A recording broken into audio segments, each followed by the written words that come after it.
வணக்கம். செல்வகுமாரின் அதிகாலை வானிலை ஆய்வறிக்கை. அதிகாரப்பூர்வ வானிலை அறிக்கைக்கு இந்திய வானிலை ஆராய்ச்சித்துறை அறிக்கையை பார்க்கவும். 2026 பிப்ரவரி 18 புதன்கிழமை அதிகாலை நிலவர வானிலை பதிவு. வங்கக்கடலில் நிலநடுக்கோட்டு இந்திய பெருங்கடல் மற்றும் தெற்கு மத்திய வங்கக்கடல் இடைப்பட்ட பகுதியில் நீடித்துக் கொண்டிருந்த அந்த காற்றழுத்த தாழ்வு பகுதி தற்பொழுது இலங்கைக்கு மிக நெருக்கமாக, இலங்கைக்கு தெற்கு தென்கிழக்கு திசையில மிக நெருக்கமாக வந்தடைந்திருக்கிறது. நிலநடுக்கோட்டு இந்திய பெருங்கடல் மற்றும் தென்மேற்கு வங்கக்கடலின் தெற்கு பகுதியில நிலை கொண்டிருக்கக்கூடிய இந்த காற்றழுத்த தாழ்வு பகுதி தொடர்ந்து இது மிக மெல்ல வரக்கூடிய 3-4 நாட்களுக்கு மிக மெல்ல 23ஆம் தேதி வரைக்கும் மிக மெல்ல மேற்கு நோக்கி குமரிக்கடல் மன்னார் வளைகுடா பகுதியை நோக்கி மிக மெல்ல நகரும். இதனிடையே 18ஆம் தேதி எதிர்பார்க்கப்பட்ட புதிய தாழ்வு நிலை நேரடியாக இதோடு வந்து இணையாமல் ஒன்றிணையாமல் இலங்கையின் வடக்கு பகுதி மற்றும் தமிழ்நாட்டின் கரையை ஒட்டி வந்து அமைய இருக்கிறது. குறிப்பாக டெல்டா மாவட்டங்களின் கரையை ஒட்டி, வட இலங்கை டெல்டா மாவட்ட கரையை ஒட்டி வந்து அமைய இருக்கிறது. அதுவும் ஒரு காற்றழுத்த தாழ்வு பகுதி தான். இரண்டும் ஒன்றிணைந்த ஒரு சுழற்சியாக காற்றழுத்த தாழ்வு பகுதி, 2 காற்றழுத்த தாழ்வு பகுதிகள் ஒன்றிணைந்த சுழற்சியால் பிணைக்கப்பட்டு தமிழ்நாட்டிலே நிலநடுக்கோட்டு இந்திய பெருங்கடல் காற்றை ஏற்ற இருக்கிறது. அதாவது நிலநடுக்கோட்டு இந்திய பெருங்கடலில் இருக்கக்கூடிய வெப்ப நீராவியை தெற்கு பகுதியில் இருக்கக்கூடிய அந்த காற்றழுத்த தாழ்வு பகுதி தன்பக்கம் கட்டுப்படுத்தி ஈர்க்கவும், அதை வடக்கு நோக்கி செயல்படுத்தவும் சாதக அமைப்பை இது ஏற்படுத்த போகிறது. இந்த அமைப்பு கிழக்கு காற்று, அதுவும் நீராவி காற்று தான். சற்று அதாவது வடகடலோரம் வருவது குளிர்காற்று. இந்த காற்று இணையும் இடத்துல நல்லதொரு மழைப்பொழிவை கொடுக்கும். அது பெரும்பாலும் கடலிலே அதிகமாக இணைகிறது. கடலிலே இறைந்த பிறகு அங்கே இருந்து அந்த இரு காற்று இணைவில் சிக்காமல் தப்பக்கூடிய தெற்கு பகுதி நீராவி காற்று தமிழ்நாட்டின் தரைக்குள் நுழைந்து மரங்களால் குளிர்விக்கப்பட்டு, தமிழ்நாட்டின் தரைப்பகுதியில் இருக்கக்கூடிய குளிர்ச்சியால் குளிர்விக்கப்பட்டு, தென் மாவட்ட மேற்கு தொடர்ச்சி மலை மற்றும் தென் மாவட்டங்களில் இருக்கக்கூடிய உள் மலைகள், கொடைக்கானல் மற்றும் வால்பாறை போன்ற மேற்கு தொடர்ச்சி மலைப்பகுதிகளில் குளிர்விக்கப்பட்டு, ஆங்காங்கே கிழக்கு தொடர்ச்சி மலைப்பகுதிகளிலையும் குளிர்விக்கப்பட்டு மழைப்பொழிவை ஏற்படுத்த போகிறது. ஆக வரக்கூடிய நிகழ்வு 2 நிகழ்வு தனித்தனியாக இணைப்பு சுழற்சியால் பிணைக்கப்பட, தெற்கு காற்று நிலநடுக்கோட்டு இந்திய பெருங்கடல் நீராவி காற்றை கொண்டு வந்து தமிழ்நாட்டில் ஏற்ற வரும் பொழுது, கிழக்கு காற்றை சந்திப்பை ஏற்படுத்தி இடைமறித்து குளிர்விக்கும் காற்று கடலில் அதிக மழைப்பொழிவை கொடுத்தாலும் அதிலிருந்து தப்பி வரக்கூடிய நீராவி காற்று தமிழ்நாட்டின் தரையில் நுழைந்து மரங்களாலும் தமிழ்நாட்டின் இருக்கக்கூடிய மலைகளாலும், மலையில் இருக்கக்கூடிய மரங்களாலும், தமிழ்நாட்டின் தரைப்பகுதியில் இருக்கக்கூடிய குளிர்ச்சி தன்மையின் காரணமாகவும் மழைப்பொழிவை ஏற்படுத்த போகிறது. இந்த மழைப்பொழிவு பெரும்பாலும் குளிர்ந்த பிறகு மாலை, இரவு, நள்ளிரவு, அதிகாலை நேரங்களில் நல்லதொரு மழைப்பொழிவை தமிழ்நாட்டிலே கொடுக்க இருக்கிறது. தற்பொழுது உள்ள ஆய்வறிக்கையின்படி வரக்கூடிய 20ஆம் தேதி வெள்ளிக்கிழமை அதிகாலையில டெல்டா மாவட்டங்களின் கோடியக்கரை முனையில நாகப்பட்டினம் மாவட்ட கடலோர பகுதிகளில் தொடக்கும். மிக மெல்ல அன்றைக்கு காலை 11-12 மணிக்கு, அதாவது வெள்ளிக்கிழமை மதியத்திற்குள் டெல்டாவில் ஆங்காங்கே தொடங்கும். தாமதம் ஏற்படும் பட்சத்தில் மாலை முன்னிரவுக்குள் கண்டிப்பாக நல்ல மழைப்பொழிவை டெல்டாவிற்குள் கொடுக்க தொடங்கிடும். அதே நேரத்தில் 20ஆம் தேதி மதியத்திற்கு மேல் தென் மாவட்ட கடலோர பகுதிகளுக்கும் கொடுக்க தொடங்கும். கண்டிப்பாக தாமதம் ஏற்படும் பட்சத்தில் டெல்டா மற்றும் தென் கடலோர பகுதிகளில் 20ஆம் தேதி முன்னிரவுக்குள் நல்ல மழைப்பொழிவு தொடங்கிடும். டெல்டா மாவட்டங்கள், தென் மாவட்டங்களுக்கு நல்லதொரு மழைப்பொழிவை 20ஆம் தேதி நள்ளிரவு, அதாவது வெள்ளிக்கிழமை நள்ளிரவு, 21ஆம் தேதி சனிக்கிழமை அதிகாலை கனமழை பொழிவை டெல்டா மாவட்டங்களுக்கும் தென் மாவட்டங்களுக்கும் கொடுக்க தொடங்கும். அப்படியே 21ஆம் தேதி அதிகாலை கடலோரத்தில் இருந்து படிப்படியாக உள்ளே முன்னேறும் அந்த கிழக்கு காற்றும் தெற்கு காற்றும், அதாவது தெற்கு திசை நீராவி காற்றும் கிழக்கு திசை குளிர்விக்கும் காற்றும் நன்றாக உள்ளே கடலிலே குளிர்விக்கப்பட்ட பிறகு தப்பி வரும் அந்த, அதாவது குளிர்விக்கும் இடைமறித்தல் இல்லாமல் வரக்கூடிய அந்த தெற்கு திசை காற்று தமிழ்நாட்டுக்குள் நுழையும் பொழுது மேற்கு மாவட்டங்கள் வரை குவிக்கப்பட்டு தென் மாவட்ட மேற்கு தொடர்ச்சி மலையிலும் தென் மாவட்டங்களின் உள்பகுதிகளிலும் குறிப்பாக இந்த மலைகளில் இருக்கக்கூடிய மரங்கள் அடர்ந்த மலைப்பகுதிகளில் கனமழை பொழிவு காத்திருக்கிறது. கொடைக்கானல், சிறுமலை மற்றும் ஒட்டுமொத்த கன்னியாகுமரியோட திருநெல்வேலி மாவட்ட எல்லை மாஞ்சோலை, நாலுமூக்கு, ஊத்து தொடங்கி அப்படியே நீலகிரி மாவட்டம் வரைக்கும் உள்ள மேற்கு தொடர்ச்சி மலைப்பகுதிகளிலையும் கொடுக்கும். அப்படியே மேற்கு நோக்கி நகரும் பொழுது 21ஆம் தேதி சனிக்கிழமை மாலை இரவிலே தென் மாவட்டங்களுக்கும் தென் மாவட்ட மேற்கு தொடர்ச்சி மலைக்கும் கொடுக்கும். அதே வேளையில பாலக்காட்டு கணவாய் பகுதிகளுக்கும் மழைப்பொழிவை கொடுக்கும். கோயம்புத்தூர், திருப்பூர், திண்டுக்கல், கரூர், ஈரோடு மற்றும் அதனை ஒட்டியுள்ள புதுக்கோட்டை, திருச்சி, நாமக்கல் மற்றும் இந்த பகுதியெல்லாம் காற்று பகுதிகள்.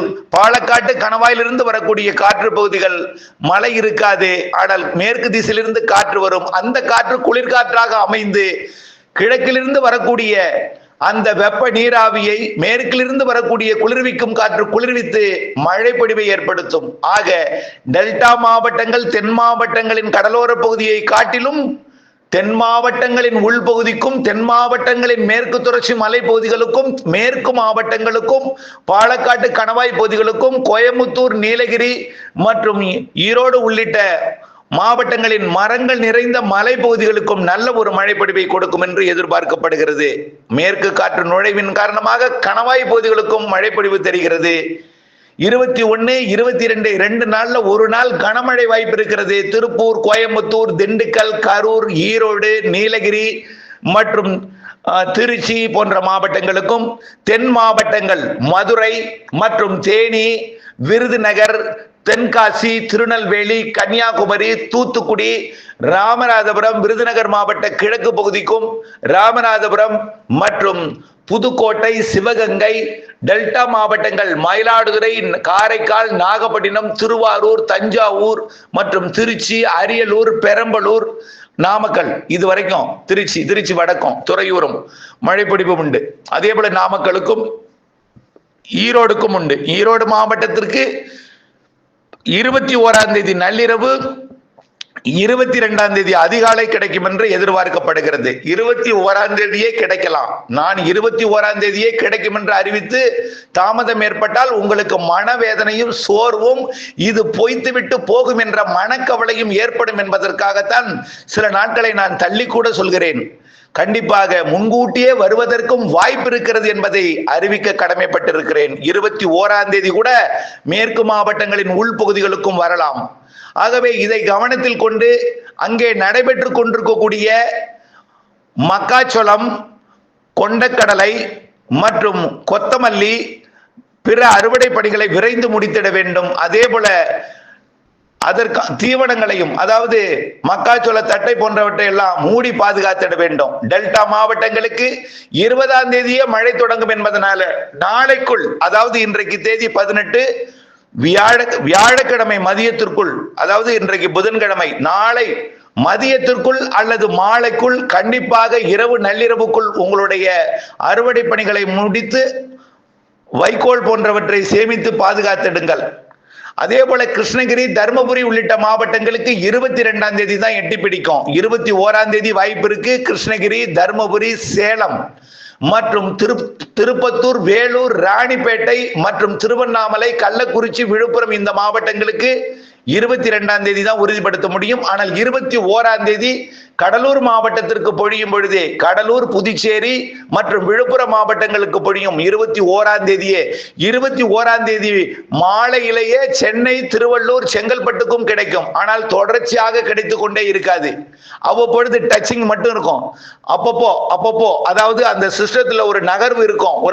ஒரு நகர்வுனா ஒரு அங்கும் இங்கும் ஒரு ஆக்சிலேஷன் அப்படி இருந்துட்டே இருக்கும்.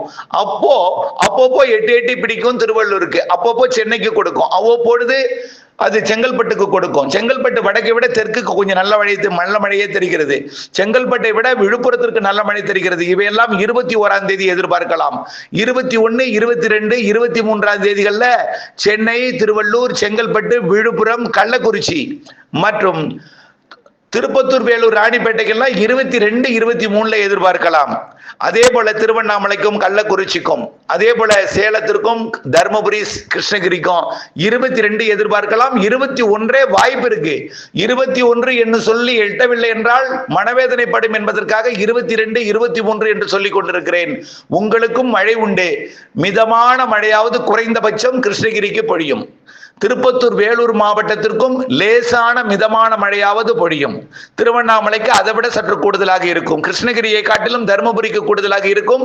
தர்மபுரியை காட்டிலும் சேலத்திற்கு கூடுதல், சேலத்தை விட நாமக்கலுக்கு கூடுதல்.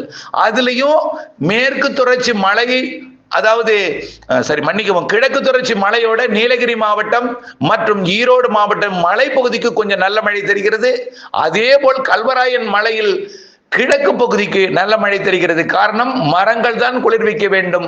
இந்த காற்று அதே நேரத்தில் சென்னையில் நுழைவது குளிர்காற்று.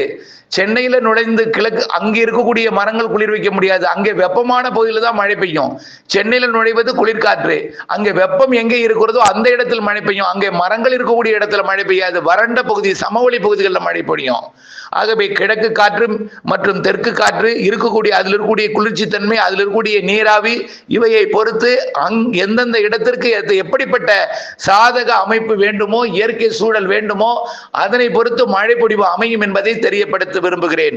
எது எப்படியோ 21, 22, 23 ஆகிய 3 நாட்கள் தமிழ்நாட்டிற்கு மழை வானிலை கண்டிப்பான 100% உறுதியான மழை வானிலை.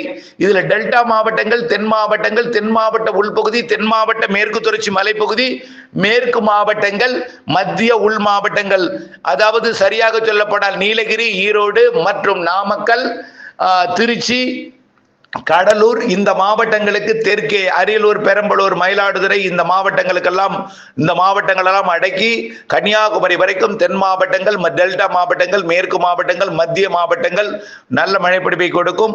அவ்வப்பொழுது வடகடலோரம் எட்டி பிடிக்கும். அதை தாண்டி கொஞ்சம் தீவிரம் இருக்கும் போது திருவண்ணாமலை, திருப்பத்தூர், வேலூர் எட்டும். அதை இன்னும் கொஞ்சம் கூடுதல் சாதகம் இருக்கும் பொழுது அது கிருஷ்ணகிரி, தர்மபுரிக்கு எட்டும். கிருஷ்ணகிரி, தர்மபுரியை பொறுத்த வரைக்கும் 23, 24ஆம் தேதி தெரிகிறது. இந்த நிகழ்வு 22ஆம் தேதி டெல்டா மாவட்டங்களை ஒட்டி நீடித்துக் கொண்டிருக்கும். அதாவது நாகப்பட்டினம், காரைக்கால் மற்றும் வட இலங்கை கரையை ஒட்டி நீடித்துக் கொண்டிருக்கும். ஆனால் அது இருகாற்று இணைவை கடலில் அதிகம் ஏற்படுத்தி கொண்டு மழைப்பொழிவை ஏற்படுத்தும், தரையிலும் மழைப்பொழிவை ஏற்படுத்தும்.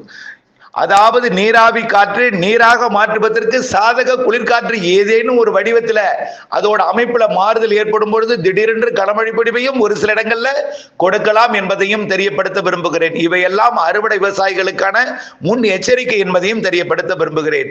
இந்த நிகழ்வு 23ஆம் தேதி வரை தமிழ்நாட்டின் டெல்டா மாவட்டங்களை ஒட்டி நீடித்து பிறகு விலகி செல்லும் என்று பல்வேறு வானிலை மாதிரிகள் தெரிவிக்கிறது. நம்மை பொறுத்த வரைக்கும் இது விலகி செல்லாது. தமிழ்நாட்டின் கரை ஒட்டி வடகடலோரம் வரைக்கும் நெருங்கி அங்கே இருக்கக்கூடிய உயரழுத்தத்தால் போராடி செயலிழந்து நசுக்கப்பட்டு கலைக்கப்பட்டு வளிமண்டல சுழற்சியாக தமிழ்நாட்டின் கடலோரம் நீடித்துக் கொண்டே மார்ச் 2ஆம் தேதி வரை தமிழ்நாட்டின் ஒரு மந்தமான வானிலையும், அவ்வப்பொழுது மழைப்பொழிவை கொடுக்கும் வானிலையையும், குழப்ப வானிலையும், தூறல் வானிலையும், அவ்வப்பொழுது ஆங்காங்கே நனைக்கும் மழை வானிலையும் மார்ச் 2ஆம் தேதி வரைக்கும், அதாவது 23 வரை பரவலான மழை இருக்கும். 24, 25, 26, 27, 28 இந்த மாதத்தில், அதற்கு பிறகும் அடுத்த மாதத்தில் ஒரு 2 நாள், அதாவது இந்த மழை நிறைவடைந்த பிறகும் மேலும் ஒரு வாரம் இந்த நிகழ்வு வளிமண்டல சுழற்சியாக இருந்து கொண்டு தமிழ்நாட்டில் மழை வானிலையை கொடுத்து கொண்டிருக்கும். ஆனால் வெயிலும் இருக்கும், மேகமூட்டம் இருக்கும், தூறலை கொடுக்கும். மார்ச் 2ஆம் தேதி வரை குழப்பம் இருக்கும். அதற்கு பிறகு ஒரு வாரம் இடைவெளி இருக்கும். அதில் நீங்கள் அறுவடை செய்து கொள்ளலாம் என்று அன்போடு கேட்டுக்கொள்கிறேன். அதற்கு பிறகும் நிகழ்வு இருக்கிறது. நாம 2வது 3வது வார மார்ச்ல மழை எதிர்பார்த்து இருக்கிறோம். முதல் வாரத்துல கண்டிப்பா மழை கிடையாது. 2வது வாரத்துல ஒரு நிகழ்வு வருது. ஆனால் அந்த நிகழ்வு நேரடியாக வந்து மழை பொழிவை கொடுப்பதற்கு வாய்ப்பு குறைவாகத்தான் தெரிகிறது. 2வது நிகழ்வோட இணைந்து வரக்கூடிய 15ஆம் தேதியிலிருந்து 20ஆம் தேதிக்குள், அதாவது மார்ச் மத்திய பகுதியில அது மழை பொழிவை கொடுப்பதற்கு நெருங்கி வரும் என்று எதிர்பார்க்கப்படுகிறது. ஆக இந்த மழைக்கு பிறகு ஒரு வாரம் காற்று சுழற்சியாக நீடித்துக் கொண்டிருந்து பிறகு ஒரு வாரம் இடைவெளி கொடுத்து அப்புறம் ஒரு வாரம் மீண்டும் குழப்பத்தை கொடுத்து மீண்டும் வலுவான மழைப்பிடிப்பு மார்ச் 15 தேதி வாக்கிலே இருக்கிறது என்பதையும் தெரியப்படுத்த விரும்புகிறேன். இணைந்தே இருங்கள் அப்டேட்ஸுடன். நன்றி.